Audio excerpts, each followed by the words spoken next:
The question that cannot be answered, on the strange power of asking the wrong question in exactly the right way. There is a particular kind of question that does not function like an ordinary question. An ordinary question is a gap waiting to be filled. Ask it, receive an answer, and the gap closes. But some questions operate differently. They are not gaps, they are openings. Ask them, and something in the structure of your thinking shifts. You are not filled, you are enlarged. The question, what would tomorrow think, is one of these. I want to be precise about what it cannot be answered, why it cannot be answered. Because this is not a limitation to apologize for, it is the point.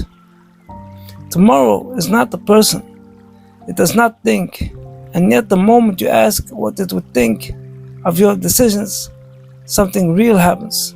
You begin to see yourself from outside the present moment. This is not a metaphor. It is a cognitive operation with measurable consequences.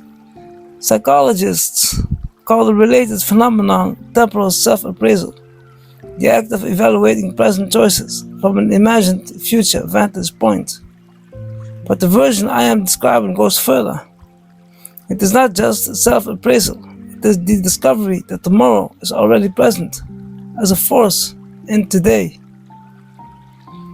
Consider what happens when you ask someone, will you regret this in 10 years?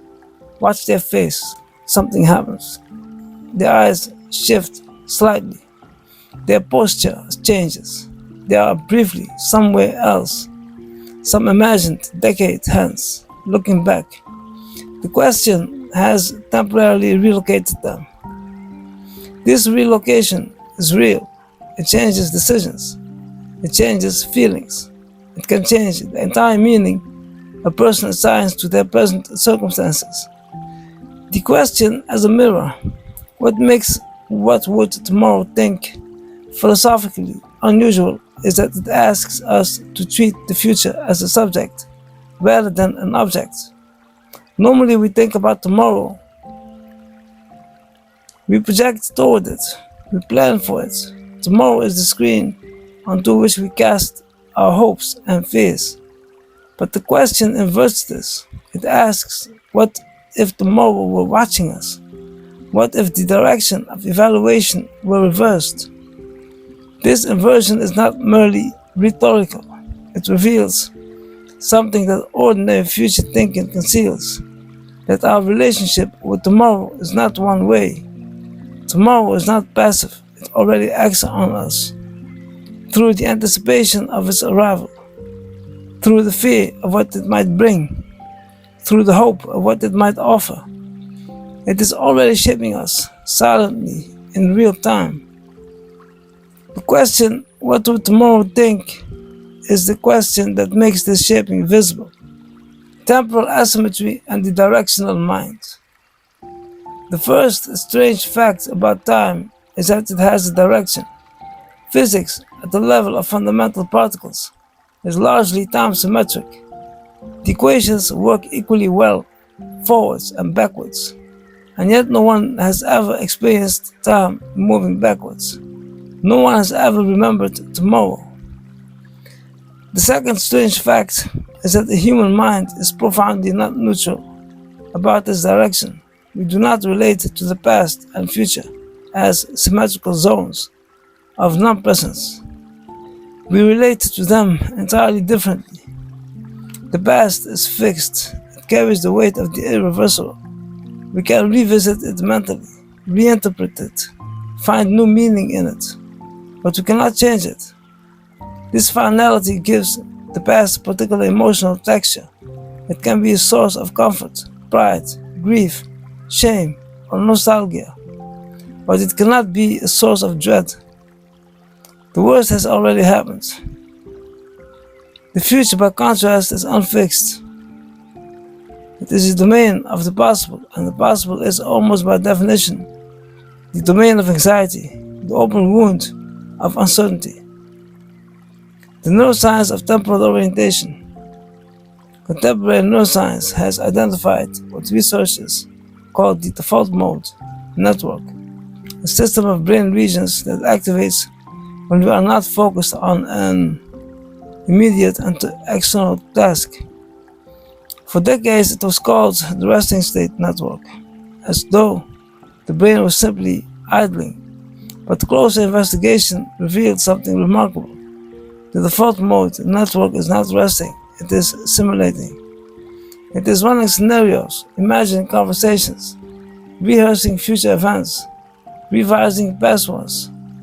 The brain, left to its own devices, is a time travel machine, and it is far more oriented towards the future than towards the past.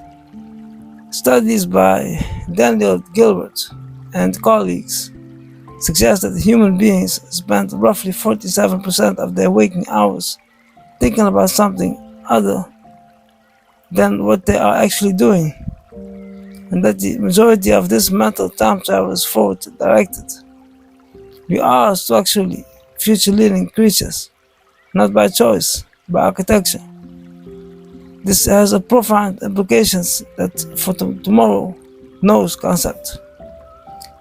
If the mind is naturally oriented toward the future, then tomorrow's influence on today is not an occasional feature of human psychology. It is the default mode, the background of consciousness. When the asymmetry exists, evolutionary psychologists offer a straightforward explanation. Organisms that could simulate future threats and opportunities survived better than those that could not. The ability to imagine what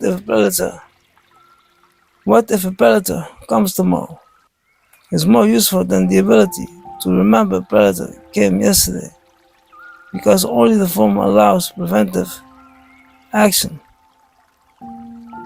But this explanation, while correct, understands the depth of what it has produced. Evolution built us a forward simulation engine to handle immediate threats, and what emerged over millennia of cultural and cognitive development was something far more complex, a mind capable of simulating distant futures, abstract futures, imaginary futures, the future of other people, and futures that may never arrive. The survival tool became a philosophical condition. We do not just simulate there might be a predator tomorrow. We simulate what will my children's lives be like? What happens to us when we die? What kind of world am I leaving behind? These simulations have no immediate survival value. They are the access, the overflow of a mechanism that outgrew its original purpose. And in that overflow, in that excess of future thinking, lies everything distinctively human about us. Art, religion, ethics, love that endures loss, sacrifice for strangers not yet born.